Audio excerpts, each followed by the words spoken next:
What is going on, my Nubettes, and welcome back to the Nubin Network, your go-to place for all RPG things gaming. Today we're going to dive into my Warden Ranger build. A while back, last week actually, I posted a poll on the Nubin Network community page. Check that out if you guys have not seen it, about what build, what class I should be running next out of my alts. So I had my Ranger, my Barbarian, my Cleric, and my Paladin up there, but you all chose the Ranger, so that is what we're going to do. So a lot of the videos that you guys will be seeing this week, probably next week, will be of some Ranger gameplay, but we're going to kick it off with our Ranger build. So this is going to be the build that we're using for most of those videos. With mod 30, there's been some major changes to the game, specifically to power, crit sev, and combat advantage, allowing all those to go up to 120 from the 90 that we're used to. There's some other things like outgoing healing, defense, and deflect severity for those other tunes as well, but we are focused on DPS here. So whether you are looking for a single target powerhouse, i.e. being the Warden, which I do believe it is, or wondering how to handle multiple adds, I will show you how to take care of all of that with this build here with the Warden Ranger. Now, the Warden Ranger is a unique DPS class that combines both melee and range capabilities, making it versatile in all situations. While it does shine in single target damage, many of the powers and rotations that we will be showing in this video work exceptionally well in AoE as well. With just a few minor adjustments, as well as utilizing the new hot swap feature that just rolled out with mod 30, we're going to be able to tackle both AoE and single target all in the same set of powers, or with a very small minor cooldown. All right, so let's get started with our powers. For our at-wills, I heavily use Storm Strike. I do like Storm Strike quite a bit because it does have that 100 magnitude hit, which is beautiful. However, it also helps me with timing, which I will showcase when we get to the rotation of the build. But it does help me with my timing. On top of that, it also has an additional 55 magnitude hit to enemies around the target. So for the newer dungeon right now, second and third boss, they do have adds that spawn in. So this attack actually works well. When you're hitting the main boss, you do that AoE damage on top of it, 55 magnitude. It's not a whole lot, but it's just a little bit more to help do ad control. My second at will that I use is going to be clear the ground. Now I use this one mainly when we're doing ad group clears. So this is like when we're traveling from boss to boss. Sometimes you'll see me use it in second boss or third boss, because again, those are ad heavy with the boss, but mainly this is for traversing from boss to boss. With that 15 radius, as well as pairing it with the daily that we will go over later on in the video, it is actually a pretty neat at will. For our encounters, the first one we use is Hindering Shot and Hindering Strike. Hindering Shot from range, this ability has 3 charges and it deals 130 magnitude each shot. It applies weak grasp from roots that lasts 1.5 seconds for doing some ad control, or against things like bosses, it does 80 magnitude damage. I use Hindering Shot mainly to reduce the cooldown of my other 2 range encounters. Now when it comes to Hindering Strike, the melee version, this has a magnitude of 520, which applies strong grasp from roots, which lasts 3 seconds against adds, or does 175 magnitude to immune targets, again like bosses. This is a big part of our rotation here, and is pretty much mainly the biggest encounter that I use when it comes to AoE. Our next encounter is Split the Sky, ranged, and then Throw Caution at melee. So Split the Sky, this power has a 30-foot radius and it deals 225 magnitude 5 times, adding the slow effect as well for 3 seconds. So this actually can stack onto up to 5 targets and applying slow to each of those targets for 3 seconds. Throw Caution, however, on the melee side is again a big staple in the rotation itself. This is one of the biggest and the starting of our damage increases, which gives us a 10% bonus damage for 5 seconds, as well as the attack itself does 500 magnitude damage. So it's not a bad hit, as well as it does give us that added bonus to more damage. And then lastly, we have Thorn Ward at range and Thorn Strike in melee. Thorn Ward, again, just like Throw Caution is a big staple in the rotation, something that we are going to be popping very frequently. This just summons a Thorn Ward to attack enemies that does 200 magnitude times 6, so it hits up to 6 targets at 200 magnitude. It increases the target's damage taken from projectile and physical attacks by 10% with each hit. The effects last for 10 seconds and is refreshed with each hit. So this actually gives us up to about a minute of this bonus, because each time it hits, which is 6 times, it refreshes this 10-second duration. So this is huge. And with it being a bonus to projectile and physical, which is what we will be, the only thing that's pretty much not physical, I guess you can call it, would be our at will, but that's nor here nor there. I do like the at will. It does work. If you don't want to use that at will, because I'm sure some people are wondering why I'm using that at will, you could definitely go with the rapid strike. Totally fine. I've used them both, but I personally like the storm strike just for a timing aspect for me. Now, Thorn Strike, the melee version, is a strike any enemy with authority vines that deals more damage the lower the target's hit points are. This is going to be our biggest hitting, or the hardest hitting melee that we have. So this is definitely something you're going to want to use at the end of your rotation. So after all of your other encounters, your at-wills have done its deed, done the damage, have reduced the health, then you're going to want to follow up with Thorn Strike at the end of the rotation to allow it to have maximum damage. So at a minimum, Thorn Strike does 500 magnitude. At a maximum, it does 750. Obviously, now that maximum is closer to 0% health. So, take it for what it is. You'd most of the time be doing somewhere between 500 to 600 damage with this attack. And then at the end of the life of whatever you're fighting, then you'll get that 750 magnitude. For my dailies, I'm using Forest Ghost. This daily only costs 50 AP, so what this allows us to utilize this daily quite often. You slip into the forest, becoming unseen for 5 seconds. While hitting, you automatically strike a foe within 15 with a 250 magnitude hit 4 times. So if there's multiple enemies in there in the area, you will hit different enemies. But if you're doing this on a single target, that single target enemy will get hit all 4 times with 250. I use this regularly in the rotation, so this is not something I use during an arty call. However, sometimes it does align. Now, if I need to use some big burst damage, I pair that with my second daily, which is Snipe. Obviously, I don't have it equipped right now because of different situations, and I'll explain that in the video as well. But Snipe is one of the hardest hitting dailies in the game currently. It's obviously not the hardest, but it's one of those up there. With a 1900 magnitude hit. This is great for heavy burst damage. So just straight raw damage is what Snipe's going to give you.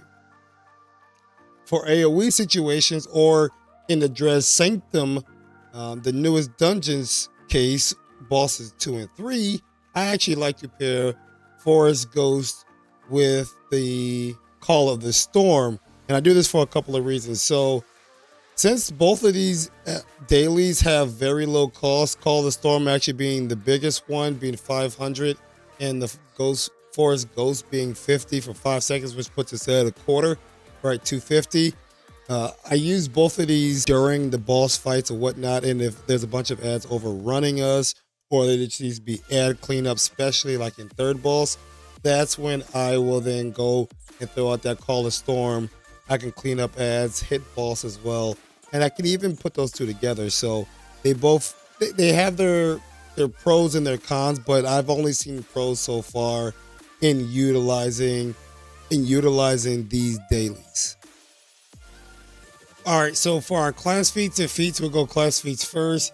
The first class feat we're going to be using is Seeker's Vengeance. Now I'm using this primarily only in single target mode, so when I'm fighting one enemy, or I know I'll be able to be behind that enemy most of the time, that's when I'm going to be using Seeker's Vengeance. With just being behind the enemy allows my attack to do 10% more damage. And then for AoE and single target, I'm also using Blaze Storm. So when dealing melee damage, which is 90% of all our attacks except for Thorn Ward and Split the Sky, is going to give us a 20% chance to do an additional 20% of our attack damage in an area around us. So in single target, it's just an additional attack. But when it comes to the AoE situation, this allows us to actually hit multiple enemies multiple times. So again, like I said, in bosses 2 and 3 in the Dres Sanctum, this is actually very good, especially when it comes to clearing ads. Now, when I hit the triangle here for our swapping powers, for AoE situation, I tend to be more Blade Storm for the reasons that we just mentioned, on top of Twin Blade Storm. However, you could also use Seeker's Vengeance if you care about your positioning. If you do manage to stay behind your ads a bit more, Seeker Vengeance would probably be the better option. But when it comes to AoE, I tend to jump right in the middle of things and just start swinging away due to the counters that we use and the reasons I explained a little bit earlier for our counters. But I like to jump right in the middle, which then allows things like our Hinder and Strike and our Clear the Ground at will to hit multiple enemies at once, which this then comes into effect when hitting 2 or more enemies. I do an additional 8% damage. Okay, now onto our feats which really pulls this whole build together. First, we're going to be taking Focus, which each second you stay in melee stance, your melee powers deal 4% more damage, up to a total of 20% after 5 seconds. So this is going to be pretty much after your second rotation, which we'll talk about rotations in a minute. But once you use all of your encounters and then you go into use your encounters the second time around, this is when you'll get the full benefit of this. This works for melee and it also works for range, but we're going to be primarily in melee, so this is the bonus that we'll be getting for the melee side. For our second feat, we're going to be using Storm Recovery. Using a range encounter power reduces your other range encounter power cooldown by 3 seconds and vice versa, so this also works for our melee. So this allows us to pop our melee's encounters off quite frequently. Our third is going to be Blade Hurricane. Using a melee encounter power grants melee flurry for 3 seconds, doubling your melee at will damage. And when we talk about our rotation here shortly, this is going to come into effect big time. Our third one is going to be Skirmisher's Gambit. Now, prior to mod 30, we did take To the Wind to give Throw Caution an additional 5% for us. So that gave us 10% bonus damage. But with mod 30 and the increase to crit severity, I option to take the Skirmish Gambit for the additional 10% crit sev to make the cap. Later on down the line, when more gear comes available and I'm able to play around, flip around more gear, this is something that probably could go back to being To the Wind. But as of right now, early stages of mod 30, this allows me to use an additional 10%. And for our last, we use Nature's Envoy. This is what pulls our Forest Ghost into the whole build. This is what allows us to use it as a rotational item. This is also what allows us to use this during an arty call. So when activating Forest Ghost, your powers are increased by 15% for 10 seconds. Once you use that, right, you pair that with also Throwing Caution, which gives us another 10% for 5 seconds, as well as you pair that with Thrown Ward, which gives another 10%. So that right there is 25% additional damage on encounters that you get to control yourself, and you can use those regardless if you're on an arty call or not. All right, before we get on to our gear, let's take a peek at our consumables that we're using. So we're going to be using the Flask of Potency mainly for that 5% crit sev. Squash Shoot for, again, another 5% crit sev. I just realized this is the 3% crit strike, but there is a 5% crit strike and a 5% crit sev Squash Shoot. That is the one you're going to want to be using. And then we also have the Prime Rib giving us an additional 4,000 power, which is needed because, again, since mod 30, power did go up to 120%, which also allows our rating to go over 10,000 over our item level. So this is just an additional 4,000 power right there. And lastly, we're using our Sun Lord's Elixir to give us that 5% combat advantage and additional 2,000 accuracy. All right, so for the bread and butter of the whole build, what pulls it all together, what allows us to hit our hard caps for our stats, and which allows us to do the damage that we do. We'll start off with our headpiece. We're using the Enchanted Death Cured Hat, which is going to give us 1% combat advantage every 5 seconds we're in combat for a max stack of 10. So that's giving us 10% combat advantage.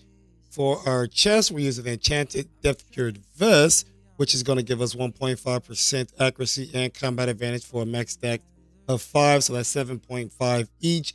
That's a total of 15% that we're getting from this chest piece. For our arms, we're using the Abyss Conqueror's Provoker Gloves, which is going to give us 1% power and awareness and lose 2% movement speed for 4 seconds. Now, I know what you guys are saying. Why would you want to lose movement speed? But I promise you, with the Ranger, we have plenty of movement speed, even with losing that. But getting that 10% power is crucial to hitting that 120 hard cap, as well as getting that 10% awareness gives us that added layer of survivability since we are playing in melee range. For our weapons, we're going to be using the Perfect Reacher set, which this is going to give us a boost to our damage and overall outgoing healing, which we don't care about the outgoing healing, but we'll take that 3% boost. But the big factor that we're using this weapon set for is our crit strike and our crit save increased by 1% for every 5 seconds we are in combat for a max stack of 5, which is giving us 5% total. So this is again allowing us to hit that hard cap of the 120 for the crit severity, and on top of having another 5% for our crit strike. For our boots, we're going with the Mastercraft set, which when our health is above 50% or more, we gain 10,000 crit severity, which is again a huge chunk of crit severity that is needed for the hard cap of 120 for crit sev. For our neck and waist set, we're also going with the Mastercraft set, which is going to be the Shroomwood. This is giving us 2.5% accuracy and 5% recharge speed for 5 seconds, stacking up to 3 times. So that's going to be 7.5% accuracy and 15% recharge, which is going to pair up very nice with our Storm's Recovery, which allows us just to get our encounters back a bit faster. For our first ring, we're going with the Platinum Abyssal Loop, which is giving us 5% accuracy to help us hit that hard cap of 90% there, with the added bonus of 3% AP gain. Our second ring is going to be one of the newer rings from the Dread Sanctum. It's going to be the Dreadbreaker Halo.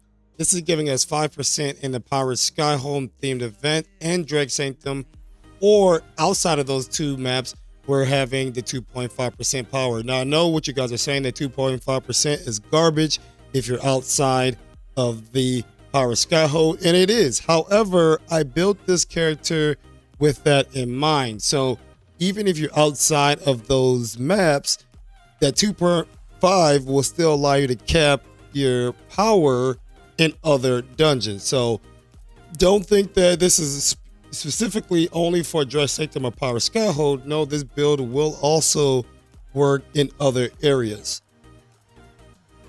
For our shirt, we're going with the Corroded Shirt of the Dragon Cult, which gives us a plus 5% combat advantage, which I think this is right now going to be best in slot for shirts for that 120 combat advantage.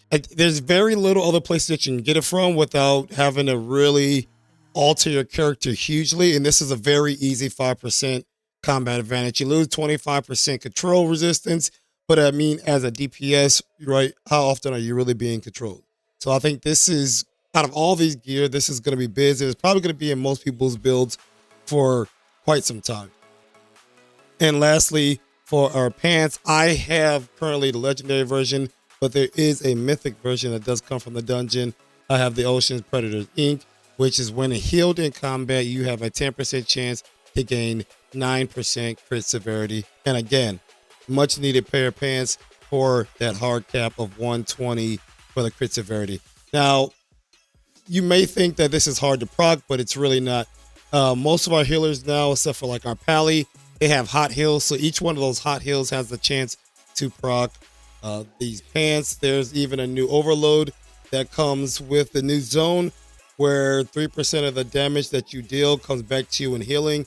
So that also has a chance to proc. And your master boons, right? You have plenty of master boons out there now. Well, you have 2 of them now that when doing encounters or at wills, they have a 10% chance to heal you over time. So all those different options of being healed over time will have the chance to proc these pair of pants, either the legendary or the mythic version.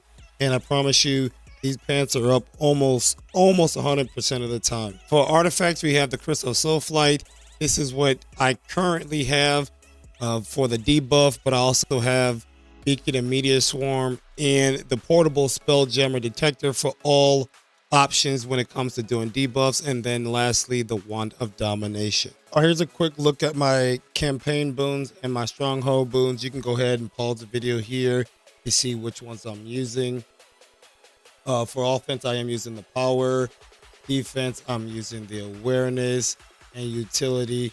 Up for some reason, I have movement speed. I'm gonna go ahead and change that right now to revive sickness. All right, for our companions, we're running 3 molten talismans of the companion, which are very crucial companion gear now due to the fact that they're giving combat advantage and crit save. Again, with my 30 with the increase to combat advantage and crit save, going to a hard cap of 120 and allowing over 10,000 rating over our item level. These are massive. Obviously using the Celestial Companion enhancement, but you can use what you have for where your current build is. And then I'm using Enduring Senses, which this allows when my companion is up to give me 6% combat advantage. This is at the Celestial level.